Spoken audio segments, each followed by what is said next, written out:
यह कहानी एक युवा लड़के की है जिसका नाम रोहन था। रोहन का स्वभाव बहुत गुस्सैल था। छोटी छोटी बातों पर उसे गुस्सा आ जाता था। उसके माता पिता और दोस्तों को उसकी इस आदत से बहुत परेशानी होती थी। लेकिन रोहन खुद भी अपनी इस आदत से परेशान था और उसे बदलना चाहता था। एक दिन रोहन के पिता ने उसे एक तरीके से गुस्सा काबू करने की सलाह दी। उन्होंने उसे लकड़ी का एक बड़ा बोर्ड दिया और कहा, जब भी तुम्हें गुस्सा आए तो इस बोर्ड में एक कील ठोकना। रोहन ने अपने पिता की बात मानी और जब भी उसे गुस्सा आता वह उस बोर्ड में कील ठोक देता। कुछ ही दिनों में बोर्ड में बहुत सारी कीलें ठोकी गईं। अब रोहन को एहसास हुआ कि उसे कितनी बार गुस्सा आया था।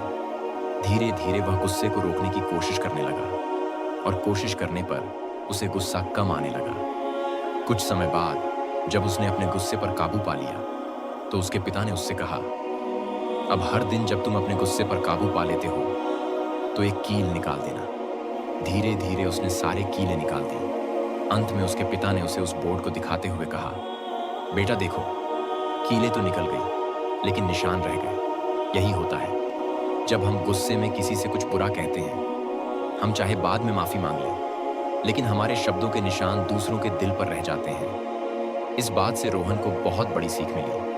उसने ठान लिया कि वह शांत रहना सीखेगा और अपने गुस्से पर काबू रखेगा। अब उसने किसी भी परिस्थिति में शांत रहना सीख लिया और समय के साथ उसके रिश्ते भी सुधरने लगे। चाहे समय कैसा भी हो, शांत रहना और अपने गुस्से पर काबू रखना एक महत्वपूर्ण गुण है।